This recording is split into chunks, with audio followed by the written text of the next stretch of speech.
13वां अध्याय। राजा वेन और पृथु का चरित्र। श्री पराशर बोले, हे मैत्रेय, ध्रुव से उसकी पत्नी ने सृष्टि और भव्य को उत्पन्न किया और भव्य से शंभु का जन्म हुआ तथा सृष्टि के द्वारा उसकी पत्नी सुच्छाया ने रिपु, रिपुंजय, विप्र, वृकल और वृकतेजा नामक 5 निष्पाप पुत्र उत्पन्न किए। उनमें से रिपु के द्वारा बृहति के गर्भ से महातेजस्वी चाक्षुष का जन्म हुआ। चाक्षुष ने अपनी भार्या पुष्करणी से, जो वरुण कुल में उत्पन्न और महात्मा वीरण प्रजापति की पुत्री थी, मनु को उत्पन्न किया, जो छठे मनवंतर के अधिपति हुए। तपस्वियों में श्रेष्ठ मनु से वैराज प्रजापति की पुत्री नड़वला के गर्भ में 10 महातेजस्वी पुत्र उत्पन्न हुए। नड़वला से कुरु, पुरु, शतघुम्न, तपस्वी, सत्यवान, शुचि, अग्निष्टोम, अतिरात्र तथा नवा, सुद्युम्न और 10वां अभिमन्यु, इन महातेजस्वी पुत्रों का जन्म हुआ। कुरु के द्वारा उसकी पत्नी आग्नेयी ने अंग, सुमना, ख्याति, क्रतु, अंगिरा और शिबी, इन 6 परम तेजस्वी पुत्रों को उत्पन्न किया। अंग से सुनीता के वेन नामक पुत्र उत्पन्न हुआ।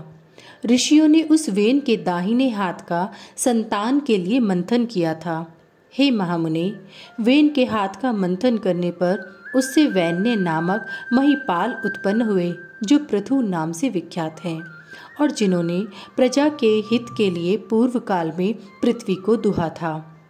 श्री मैत्रेयी जी बोले, हे मुनिश्रेष्ठ, परम ऋषियों ने वेन के हाथ को क्यों मथा, जिससे महापराक्रमी पृथु का जन्म हुआ। श्री पराशर बोले, हे मुने, मृत्यु की सुनीता नाम वाली जो प्रथम पुत्री थी, वह अंग को पत्नी रूप से दी गई थी, उसी से वेन का जन्म हुआ। हे मैत्रेय, वह मृत्यु की कन्या का पुत्र अपने माता में नाना के दोष से स्वभाव से ही दुष्ट प्रकृति हुआ। उस वेन का जिस समय महर्षियों द्वारा राजपद पर अभिषेक हुआ, उसी समय उस पृथ्वीपति ने संसार भर में यह घोषणा कर दी कि भगवान यज्ञ पुरुष मैं ही हूँ। मुझसे अतिरिक्त यज्ञ का भोक्ता और स्वामी हो ही कौन सकता है, इसलिए कभी कोई यज्ञ, दान और हवन आदि न करे। हे मैत्रेय, तब ऋषियों ने उस पृथ्वीपति के पास उपस्थित हो पहले उसकी खूब प्रशंसा कर सांत्वना युक्त मधुर वाणी से कहा। ऋषिगण बोले, हे राजन, हे पृथ्वीपते, तुम्हारे राज्य और देह के उपकार तथा प्रजा के हित के लिए हम जो बातें कहते हैं सुनो। तुम्हारा कल्याण हो। देखो, हम बड़े बड़े यज्ञों द्वारा जो सर्व यज्ञेश्वर देवाधिपति भगवान हरि का पूजन करेंगे, उसके फल में से तुमको भी 6ठा भाग मिलेगा। हे नृप, इस प्रकार यज्ञों के द्वारा यज्ञ पुरुष भगवान विष्णु प्रसन्न होकर हम लोगों के साथ तुम्हारी भी सकल कामनाएं पूर्ण करेंगे। हे राजन, जिन राजाओं के राज्य में यज्ञेश्वर भगवान हरि का यज्ञों द्वारा पूजन किया जाता है, वे उनकी सभी कामनाओं को पूर्ण कर देते हैं। वेन बोला, मुझसे भी बढ़कर ऐसा कौन है जो मेरा भी पूजनीय है? जिसे तुम यज्ञेश्वर मानते हो, वह हरि कहलाने वाला कौन है? ब्रह्मा, विष्णु, महादेव, इंद्र, वायु, यम, सूर्य, अग्नि, वरुण, धाता, पूषा, पृथ्वी और चंद्रमा तथा इनके अतिरिक्त और जितने भी देवता शाप और कृपा करने में समर्थ हैं, वे सभी राजा के शरीर में निवास करते हैं। इस प्रकार राजा सर्वदेव में है। हे ब्राह्मणों, ऐसा जानकर मैंने जैसे जो कुछ आज्ञा की है वैसा ही करो। देखो, कोई भी दान, यज्ञ और हवन आदि न करे। हे द्विजगण, स्त्री का परम धर्म जैसे अपने पति की सेवा करना ही माना गया है, वैसे ही आप लोगों का धर्म भी मेरी आज्ञा का पालन करना ही है। ऋषिगण बोले, महाराज, आप ऐसी आज्ञा दीजिए जिससे धर्म का क्षय न हो। देखिए, यह सारा जगत हवि यज्ञ में हवन की हुई सामग्री का ही परिणाम है।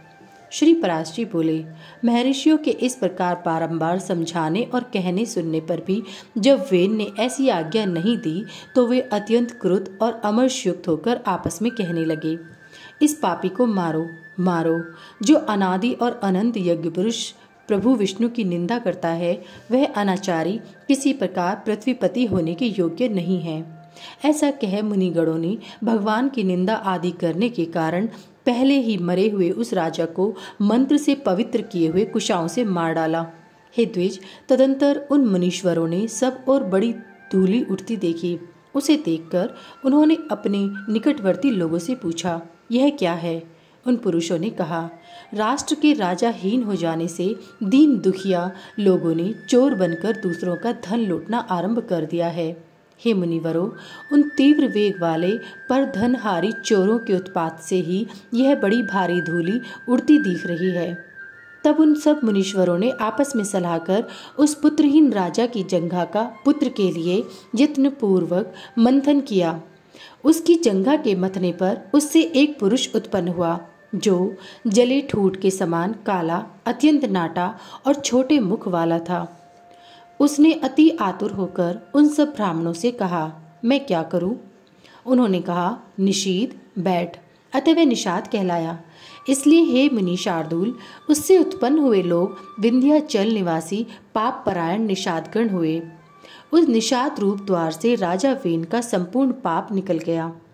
अतः निषादगण वेन के पापों का नाश करने वाले हुए। फिर उन ब्राह्मणों ने उसके दाएं हाथ का मंथन किया। उसका मंथन करने से परम प्रतापी वेन सुवन प्रथु प्रकट हुए, जो अपने शरीर से प्रज्वलित अग्नि के समान दैदीप्यमान थे। इसी समय आजकव नामक आद्य सर्वप्रथम धनुष और दिव्य बाण तथा कवच आकाश से गिरे। उनके उत्पन्न होने से सभी जीवों को अति आनंद हुआ और केवल सत्पुत्र के ही जन्म लेने से वेन भी स्वर्गलोक को चला गया। इस प्रकार महात्मा पुत्र के कारण ही उसकी पुम अतार्थ नरक से रक्षा हुई। महाराज पृथु के अभिषेक के लिए सभी समुद्र और नदियां सब प्रकार के रत्न और जल लेकर उपस्थित हुए। उस समय आंगिरस देवगणों के सहित पितामह ब्रह्मा जी ने और समस्त स्थावर जंगम प्राणियों ने वहां आकर महाराज वैन्य वेन पुत्र का राज्याभिषेक किया। उनके दाहिने हाथ में चक्र का चिन्ह देखकर उन्हें विष्णु का अंश जान पितामह ब्रह्मा जी को परम आनंद हुआ। यह विष्णु भगवान के चक्र का चिन्ह सभी चक्रवर्ती राजाओं के हाथ में हुआ करता है। उनका प्रभाव कभी देवताओं से भी कुंठित नहीं होता। इस प्रकार महातेजस्वी और परम प्रतापी वेन पुत्र धर्म कुशल महानुभावों द्वारा विधिपूर्वक अति महान राजेश्वर पद पर अभिषिक्त हुए। जिस प्रजा को पिता ने अपरक्त अप्रसन्न किया था, उसी को उन्होंने अनुरंजित प्रसन्न किया। इसलिए अनुरंजन करने से उनका नाम राजा हुआ। जब वे समुद्र में चलते थे तो जल बहने से रुक जाता था। पर्वत उन्हें मार्ग दे देते थे और उनकी ध्वजा कभी भंग नहीं हुई। पृथ्वी बिना जोते बोए धान्य पकाने वाली थी। केवल चिंतन मात्र से ही अन्न सिद्ध हो जाता था। गौएं कामधेनु रूपा थीं और पत्ते पत्ते में मधु भरा रहता था। राजा पृथु ने उत्पन्न होते ही पैतामह यज्ञ किया। उससे सोमाभिषव के दिन सूती सोमाभिषव भूमि से महामती सूत की उत्पत्ति हुई। उसी महायज्ञ में बुद्धिमान मागध का भी जन्म हुआ।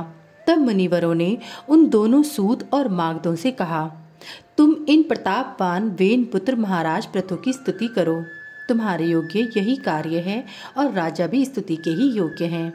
तब उन्होंने हाथ जोड़कर सब ब्राह्मणों से कहा, ये महाराज तो आज ही उत्पन्न हुए हैं। हम इनके कोई कर्म तो जानते ही नहीं हैं। अभी इनके न तो कोई गुण प्रकट हुए हैं और न यश ही विख्यात हुआ है। फिर कहिए हम किस आधार पर इनकी स्तुति करें? ऋषिगण बोले, ये महाबली चक्रवर्ती महाराज भविष्य में जो जो कर्म करेंगे और इनके जो जो भावी गुण होंगे, उन्हीं से तुम इनका स्तवन करो। श्री पराशरी बोले, यह सुनकर राजा को भी परम संतोष हुआ। उन्होंने सोचा, मनुष्य सद्गुणों के कारण ही प्रशंसा का पात्र होता है, अतः मुझको भी गुण उपार्जन करने चाहिए।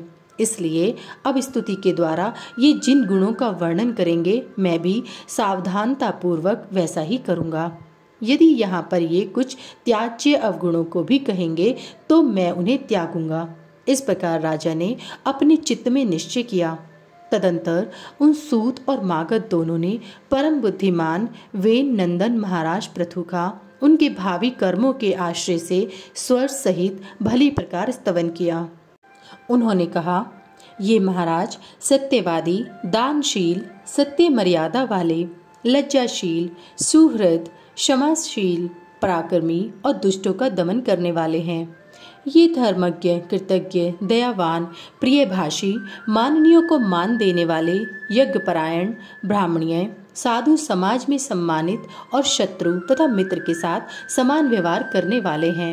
इस प्रकार सूत और मागध के कहे हुए गुणों को उन्होंने अपने चित्त में धारण किया और उसी प्रकार के कार्य किए।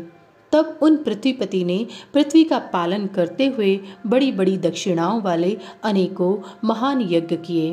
अराजकता के समय औषधियों के नष्ट हो जाने से भूख से व्याकुल हुई प्रजा पृथ्वीनाथ पृथु के पास आई और उनके पूछने पर प्रणाम करके उनसे अपने आने का कारण निवेदन किया। प्रजा ने कहा, हे प्रजापति नृपश्रेष्ठ, अराजकता के समय पृथ्वी ने समस्त औषधियां अपने में लीन कर ली हैं, अतः आपकी संपूर्ण प्रजा क्षीण हो रही है। विधाता ने आपको हमारा जीवनदायक प्रजापति बनाया है, अतः क्षुधारूप महारोग से पीड़ित हम प्रजाजनों को आप जीवन रूप औषधि दीजिए। श्री पराशर बोले, यह सुनकर महाराज पृथु अपना आजगव नामक दिव्य धनुष और दिव्य बाण लेकर अत्यंत क्रोधपूर्वक पृथ्वी के पीछे दौड़े। तब भय से अत्यंत व्याकुल हुई पृथ्वी गौ का रूप धारण कर भागी और ब्रह्मलोक आदि सभी लोकों में गई।